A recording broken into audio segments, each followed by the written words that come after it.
voir tout au long de mon exposé que la vulnérabilité est un concept extrêmement riche qu'il faut arriver à comprendre comme tel. Et donc, c'est un concept pluraliste, en quelque sorte, au sens où la vulnérabilité recouvre généralement, non pas un seul état, mais plutôt l'articulation entre une série de difficultés scolaires, familiales, sociales, donc sur le plan de la santé, des apprentissages, du logement. Le logement est véritablement un facteur extrêmement important pour les situations de vulnérabilité. Mais ce qui différencie la fragilité de la vulnérabilité, en tout cas selon moi, c'est que la fragilité est un état souvent irréversible, alors que la vulnérabilité, elle contient la possibilité de la réversibilité. La vulnérabilité, contrairement à l'exclusion, par exemple, qui a son contraire, son antonyme, l'inclusion, contrairement à la pauvreté, la richesse, la vulnérabilité n'a pas d'antonyme.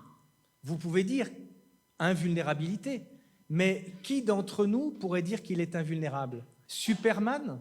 Ben non, Superman, il est réputé invulnérable, mais il souffre affectivement de ne pas pouvoir établir de relations sérieuses avec son ami.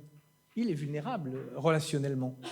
C'est une notion qui est propre à nos sociétés, comme disent les sociologues, nos sociétés à autonomie généralisée. Nous sommes dans des sociétés où la première valeur humaine qui nous est reconnue, c'est notre autonomie, c'est-à-dire notre capacité à décider de nous-mêmes ce qui est bon pour nous. On aimerait que tous nos enfants soient des Kirikou, parce que Kirikou, vous allez le comprendre, c'est un petit monstre, parce qu'il est totalement autonome. 3 syndromes, si j'ose dire, de l'autonomie, enfin 3 symptômes de l'autonomie dans un syndrome généralisé de la norme d'autonomie. 1, l'auto-engendrement. Cette croyance connue depuis la modernité, depuis les Lumières, selon lesquelles nous aurions cette capacité de nous auto-engendrer même comme civilisation, en pensant qu'on peut faire face, grâce au progrès des techniques et des sciences, qu'on pourrait absolument, finalement, nous fabriquer comme on désirerait l'être. Et cette croyance que tout le monde se fait tout seul, comme Donald Trump. Il s'est fait, paraît-il, tout seul. Il a oublié qu'il avait quand même une fortune immobilière qui le précédait, qui lui a permis d'être ce qu'il est devenu. Donc on se fabrique pas tout seul. Deuxième chose, mère, je m'appelle Kirikou. Comme si on était capable de se nommer soi-même et de décider de nous-mêmes à quelle chaîne culturelle intergénérationnelle on appartenait. Regardez comment vous nommez vos enfants ou comment vous avez été nommé et vous verrez bien que c'est toujours en référence à un ancêtre, à un héros de cinéma, de littérature, etc. Troisième chose, peut-être la plus importante, mère, lave-moi, et un enfant qui s'enfante tout seul se lave tout seul. À quel âge vous pouvez dire que vous étiez en capacité de vous laver tout seul?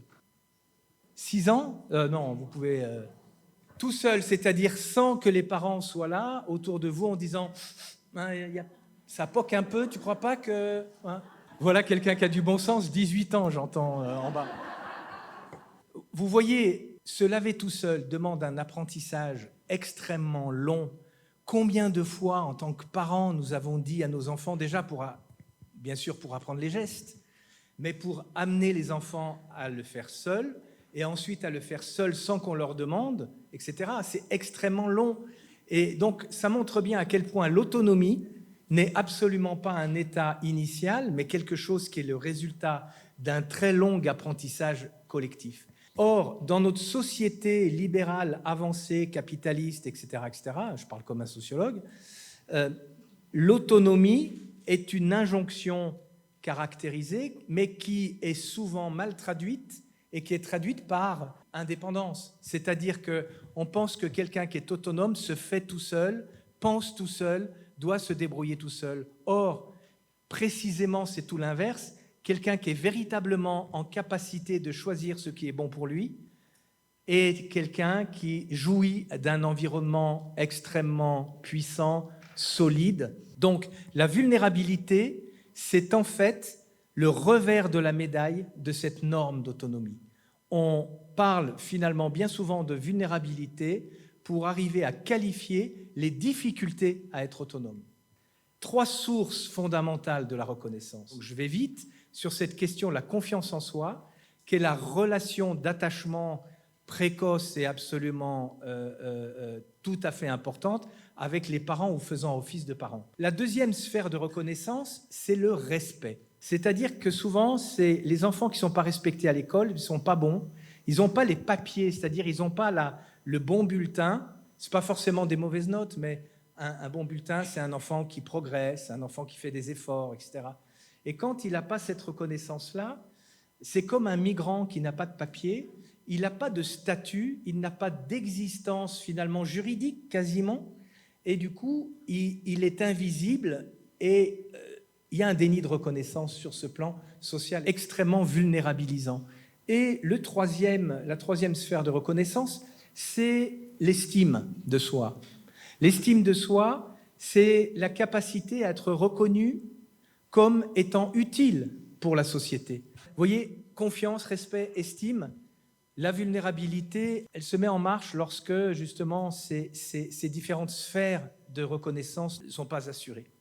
Un point vraiment décisif de mon point de vue, c'est la question du temps, le rapport au temps dans la vulnérabilité.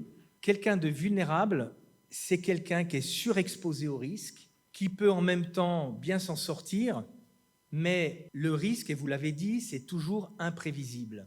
Et les parcours sont toujours réversibles. Donc on parle de décrochage, de désaffiliation, de fragilisation. En même temps, on peut faire face, remonter la pente. Et donc vous voyez qu'on ne sait pas bien la vulnérabilité, justement. Il y a cette forme d'incertitude permanente et on vit avec cette expérience de l'incertitude. Et ça, dans notre société qui a été éduquée avec la notion de progrès, c'est quelque chose qui est assez délicat à comprendre et à vivre.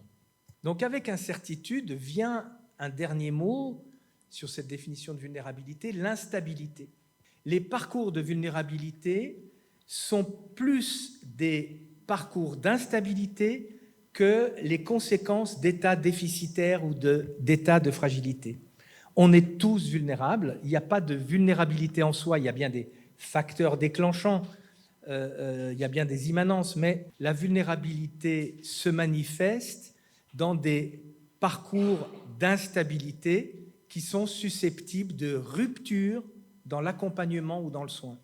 On ne peut pas réduire une vulnérabilité à une maladie, à un échec scolaire, à un isolement, à un placement pour les enfants pris en charge par l'aide sociale à l'enfance.